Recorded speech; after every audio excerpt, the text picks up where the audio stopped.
हिंदू मजहब में गाय के पेशाब को बतौर तबर्रुक पिया जाता है। ये पता है किस किस को पता है? हाथ खड़ा करो।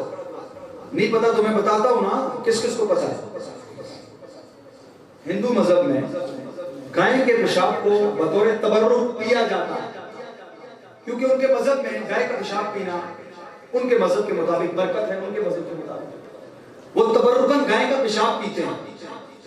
अब हिंदू मजहब का मानने वाला एक डॉक्टर जिसने मेडिकल साइंस में पीएचडी की हो, क्या किया हो?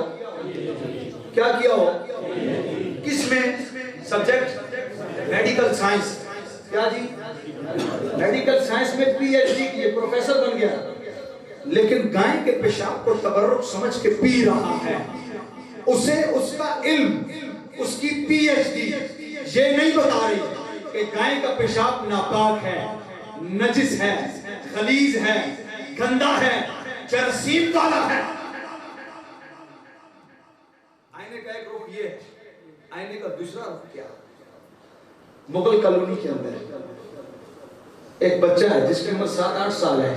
माँ ने घर से भेजा, बेटा जा मस्जिद में सिपारा पढ़ने। मस्जिद जा रहा था, गांव की गलियों से गुजरता हुआ गली से, नाली से उसका पांचा गंदा हो गया। क्या गंदा हो गया? नाली में पैर लगा और पांचा। वो 7 साल का बच्चा मस्जिद में दाखिल होता है, बाद में जाके क्लास में बैठता है कारी साहब के पास, पहले टूटी खोल के पांचा धोता है। इसने कोई पीएचडी नहीं की, इसको मेडिकल साइंस की अलिफ भी नहीं पता। क्या फर्क है कि उसको उसका पीएचडी वाला इल्म ये नहीं बता रहा कि गाय का पेशाब नापाक और नजिस और जरासीम वाला है, और मुसलमानों के 7 साल के बच्चे को ये पता चल जाता है कि पांचा नापाक और गंदा हो गया है। एक ही फर्क है, 7 साल के बच्चे के पास दामने मुस्तफा हुजूर का कलमा है,